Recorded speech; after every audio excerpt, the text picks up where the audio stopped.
There is a situation going on right now with Xbox and a little game called Haak. This is an indie game. It looks like it's a 2D action-adventure Metroidvania type game. The art style kind of reminds me of Dead Cells. Now, this game's initial release was on Steam Early Access way back in 2020, but in 2022, the full release commenced, and now it is on pretty much all platforms. It's on Steam, mobile devices like iOS and Android, the Epic Games Store, and Nintendo Switch. Now, the PS5 and the Xbox Series S and X versions have been worked on for a while now. It looks like the PS5 version, the progress on that is going fairly smoothly, but as far as the Xbox version, well, that is actually where the problem is. That is no longer happening. Now, this would be one thing if it was a game that nobody really cared about, or maybe it was a poorly made game, but all of the reviews are saying that this is a very highly critically acclaimed game. It's just very good. So what gives? What's going on with the Xbox port? Why did it get canceled? So yeah, the developer Blingame just announced over the weekend that the Xbox port is canceled. I have to say too, they took a fairly humble approach with their write-up they did on this. Like, they didn't just go,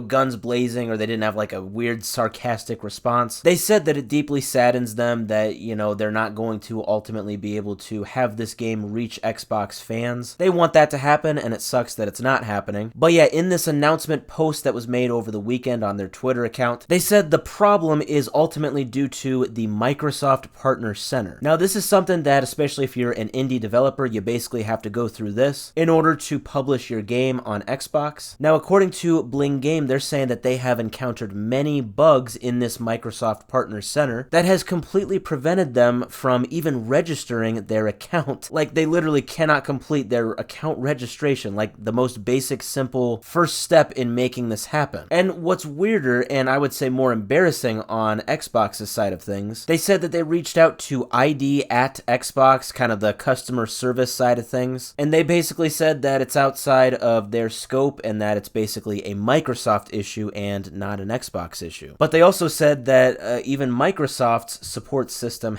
had bugs in it as well, so that made it impossible for them to initiate inquiries about the problems they were having. So according to them, this led to basically a literally impossible situation where they could not put their game on Xbox because they couldn't register an account at all through the Microsoft Partner Center, and the options they had available to them to help correct this mistake all led to a dead end. They said that they have spent the past 14 months trying to apply for account registration at the Microsoft Partner Center and apply to publish this game on Xbox. They said the experience has been a nightmare. They said it's been terrible. And this stuck out to me. This is really embarrassing, I think, for Xbox. They said, in reality, porting the Xbox version of our game would have taken less than 2 weeks. But they ended up spending the last 14 months trying to just get the account to register, all to no avail. Yeah, so that's where we're at right now with this. I mean, I kind of waited a few days to let the dust settle. I kind of thought that Xbox might have just stepped in and really expedited this process. Since this was kind of becoming a big story, I figured Xbox would have a lot more eyes on this. But no, nothing has happened since the post on Twitter 3 days ago. Now, people have pointed out that it looks like Blingame has brought this up in the past. They've made updates like, oh, we've been waiting now for 8 months or 9 months and still haven't heard anything from Xbox. So it doesn't sound like this is just coming out of nowhere for them. It's just that the story is blowing up because they're just fed up with it and they're canceling the release. It's also weird because I'm also seeing some other developers saying that their experience with Xbox has been nothing but positive and that the registration process was fairly smooth on their end. So I don't know, maybe this speaks to a broader issue that's going on with this sort of registration process. I don't know if it's an issue for others, but in the comments I've seen, it doesn't sound like it has been an issue for others. So yeah, I don't know if this was just an issue on Blingame's part, and if so, I don't really know what they need to do to correct it. I know there was that story, I think earlier in the year, about Baldur's Gate 3 getting ported to the Xbox. That was kind of being stalled a bit because of actual legitimate porting issues with, I think, the Xbox Series S. But they got that figured out, and that was more on a technical side of things in terms of the actual porting. Not so much an issue on the side of things of registering through the Microsoft Partner Center. So definitely a shame. It sounds like it is a great indie game that Xbox is missing out on. At the end of the day, it's not like Xbox is missing out on, a Call of Duty or Battlefield or Final Fantasy. It is just an indie game, but like I said, if this speaks to a broader issue, hopefully Xbox can get this figured out, and hopefully Blingame can figure out what they need need to do on their end to get their game on Xbox.